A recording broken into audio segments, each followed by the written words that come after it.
And then the Lord spoke, chapter 10, to Moses, saying, "Make 2 silver trumpets for yourself, and make them of hammered work." And here's the purpose for these 2 trumpets. You shall use them, number 1, for calling the congregation, and number 2, for directing the movement of the camps. Now they're already using, as we saw again earlier in the Pentateuch, they're already using horns for different things. Celebration of the Lord, certainly used on the Day of Atonement. And the horn that they're using up to this point is called the shofar, and it's a ram's horn. And when people go to Israel, a lot of times they like to buy a ram's horn to bring back. It's very interesting. Got to have good lungs to get something out of those ram's horns, man. And but they're fun, and that's what they would use. God speaks to them now and says, "I want you to make 2 silver trumpets." And they're to be made of hammered work. And so you've got these 2 silver trumpets. And what they were was basically just kind of a long, slender tube. And then there would be the bell at the end. Kind of like you would see in the Middle Ages where a king would be making his way and they'd put the trumpets up. A little better than that, or whatever the call was on that. They would raise it up and then they would toot that particular trumpet.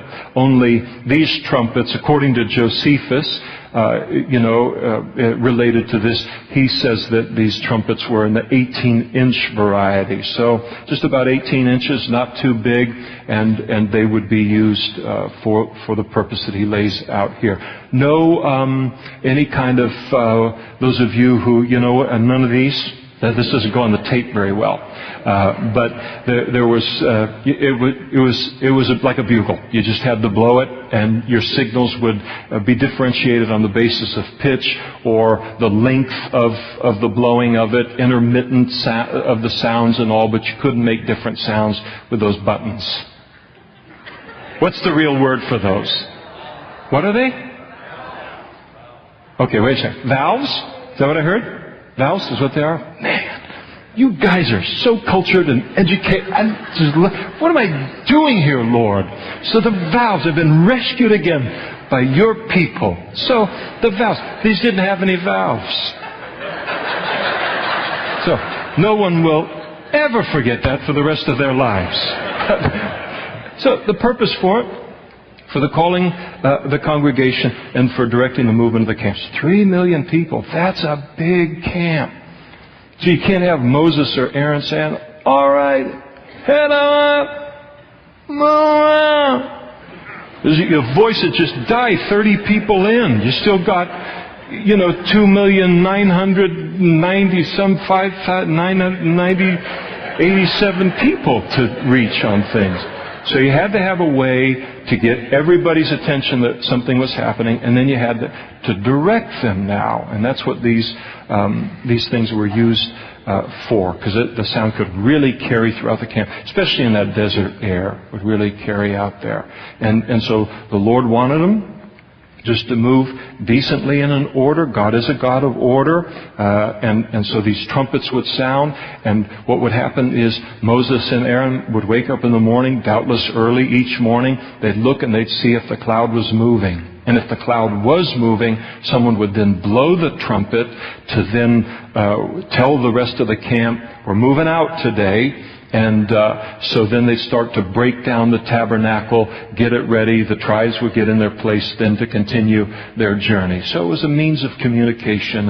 And of course, this thing has been used for communication among large numbers for thousands of years. And when they blow both of them at the same time, this was a signal that all the congregation shall gather before you at the door of the tabernacle of meeting. So everyone would come to the tabernacle with that.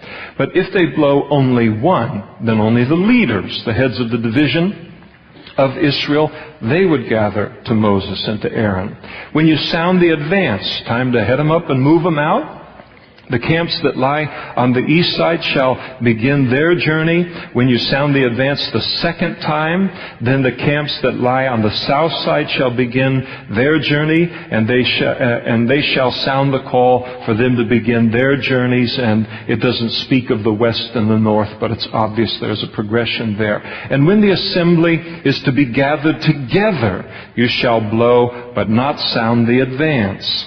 The sons of Aaron, the priest, shall blow the trumpets. That was a responsibility. Only the priest could blow the trumpets, these two trumpets. And these shall be to you as an ordinance forever throughout your generations. And God gives this trumpet blowing as a responsibility of the priest, I'm convinced, in order to communicate to the entire nation, that because they're going forth as God's people, they're going forth as a great army, and basically God is communicating that the success of my people, the success of this great army of God, is completely dependent upon their holiness and upon their spiritual and godly character. And so it was entrusted to the priests. And when you go to war in your land, interestingly enough, against the enemy who oppresses you, then you shall sound an alarm with the trumpets,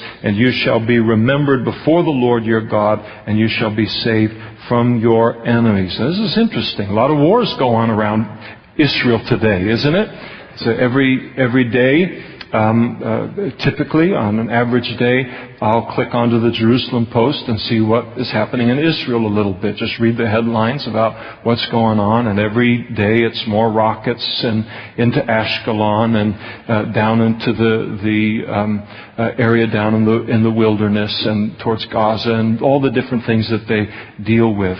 God spoke to them and said, listen, once you conquer the land, and they conquered the promised land at His commandment, He said, once you conquer that land and you're in that land, no offensive wars.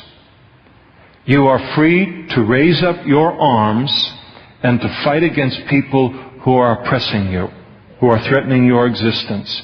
But you are not to use my favor, my blessing upon you, to go and do a conquest of the entire Middle East.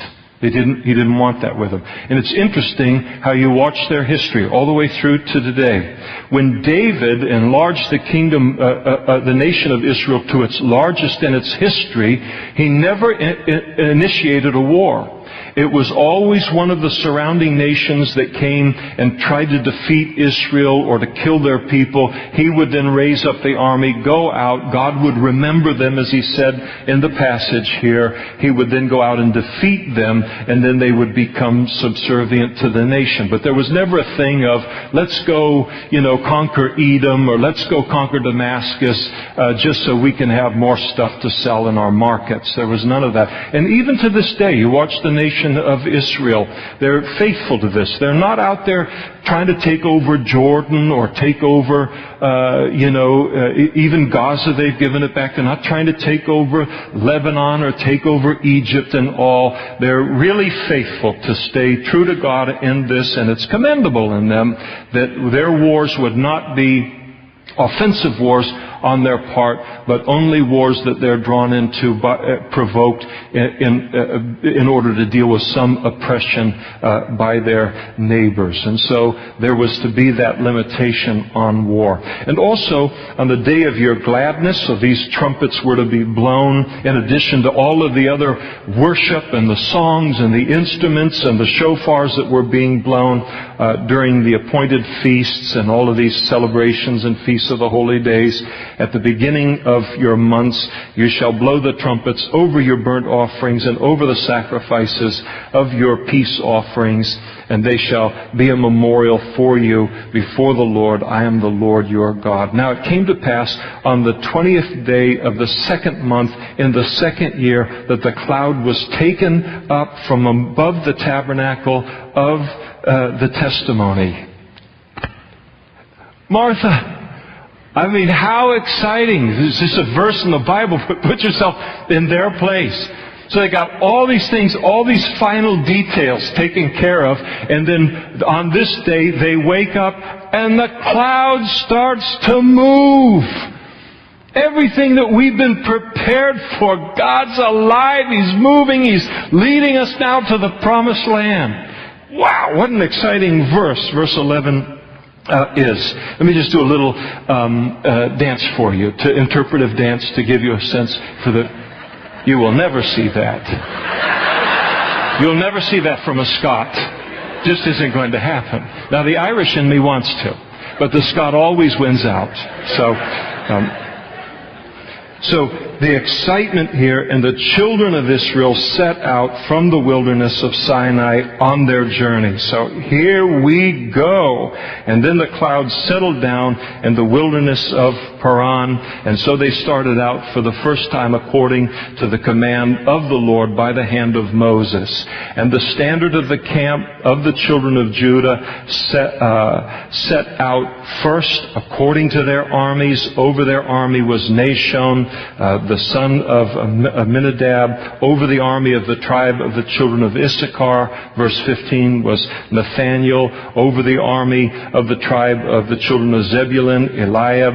Then the tabernacle, following these three, was taken down. The sons of Gershon, the sons of Merari, they set out carrying the tabernacle. And then the standard of the camp of Reuben set out according to their armies. Over their army was Elizur. Over the army of the tribe of the children of Simeon was Shlemuel. And then over the army of the tribe of the children of Gad was Eliasaph. Then the Kohathites, they set out, everything just as God said, carrying the holy things. The tabernacle would be prepared for their arrival. And the standard of the camp of the children of Ephraim set out according to their armies. Over their army was Elishama. Over the army of the tribe of the children of Manasseh was Gamaliel. Over the army of the tribe of the children of Benjamin was Abidan. And then the standard of the camp of the children of Dan, the rear guard of all the camps, set out according to their armies. Over their army was Ahiezer. Over the army of the tribe of the children of Asher was Pagiel. And over the army of the tribe of the children of Naphtali was Ahira. And thus was the order of the march of the children of Israel according to their armies when they began their journey. So boom, they just had out pageantry. You've got these standards. The people are marching. They're being led by the leader. And these leaders are going to find out they're going to fail very, very shortly in the account. Is one thing to be out in a parade and to be acknowledged as a leader among God's people. It's another thing when you find yourself in a place between having to choose between what pleases God and what God is calling you to do, and it is made the hard thing because the people are wanting you to do something else, and they fail terribly in just about 3 chapters. This is all gravy. Parades, all these things, they're great, but if it isn't backed up by that kind of a jealousy for God and for His will, then a leader's going to become a casualty. Now Moses said to Hobab, the son of Ruel, the Midianite, Moses' father-in-law. So this is Moses' brother-in-law. He is some relation to his wife. So he says to him, we're setting out for the place of which the Lord said, I will give it to you. We're heading to the promised land. You come with us and we'll treat you well. The Lord has promised good things to Israel in that land. And Hobab said, I will not go, but I'll depart to my own land and to my own relatives. He was a Midianite. He wanted to go home. I want to go, back to my people and back to the place that I was raised and all. And so there was nothing about Moses' offer that appealed to him. So he just says no. And it's all very understandable. So Moses, he doesn't give up easily. He approaches him a second time, pleads with him, please, do not leave, inasmuch as you know how we are to camp in the wilderness, and you can be our eyes. And it shall be, if you go with us, indeed it shall be that whatever good the Lord will do to us, the same we will do to you. Now Moses does something different in his second offer. The first offer is just come with us, God's going to bless us, and there's going to be great prosperity in where we're going. The guy says, no thanks. I mean, how many meals can you eat a day?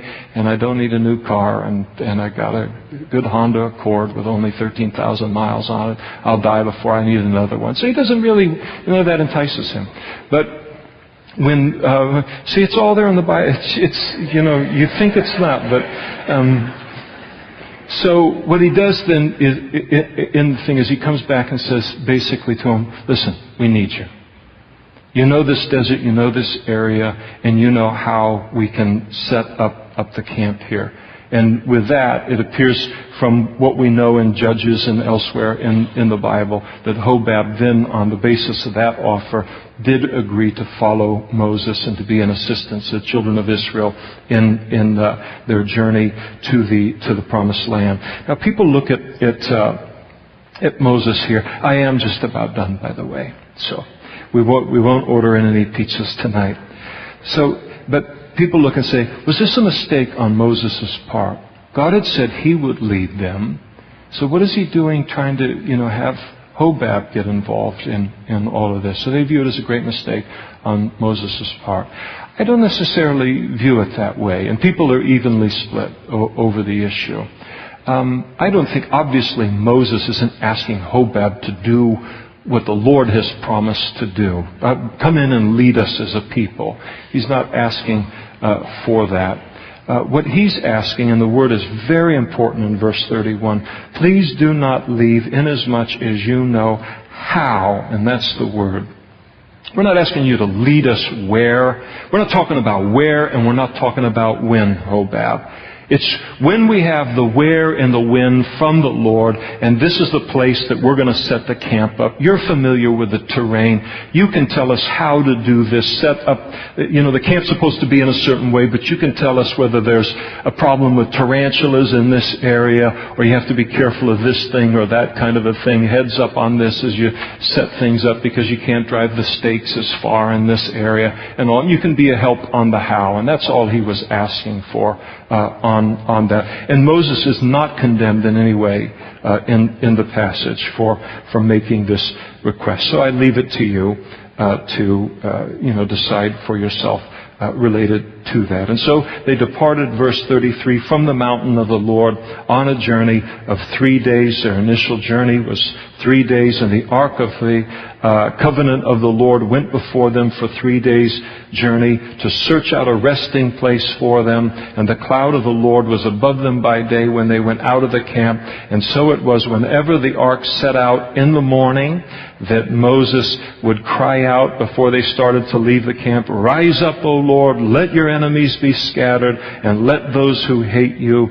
flee before you. Lord, we're heading out into a hostile world. We're heading out into, where enemies are, and we just look to you to be strong for us today and make us successful. And then when it rested at the end of the day, he would say, return, O Lord, to the many thousands of Israel. Now in the evening it would be a time to just meditate upon how faithful God had been to them that day and to just rest in that faithfulness. So in any day, the two most important parts of any day, every part of it is important, but is the beginning and the end. And the beginning and the end of the day was, both of those times, there was to be an acknowledgement of God. God, I need you. I need you at the beginning of the day to lead me. I'm heading out into a battle. I'm heading out into a warfare. Would you show yourself strong on my behalf? Would you protect me today? Would you make us useful? Make this day profitable today? And then at the end of the day, to just stop and acknowledge you've been so faithful to us again another day. Thank you for the rest. Thank you for leading us and a rest this evening. And so they would close out each day that they moved. So we'll pick things up in chapter 11, Lord willing, next week. We'll ask the worship team to come forward at this point in time.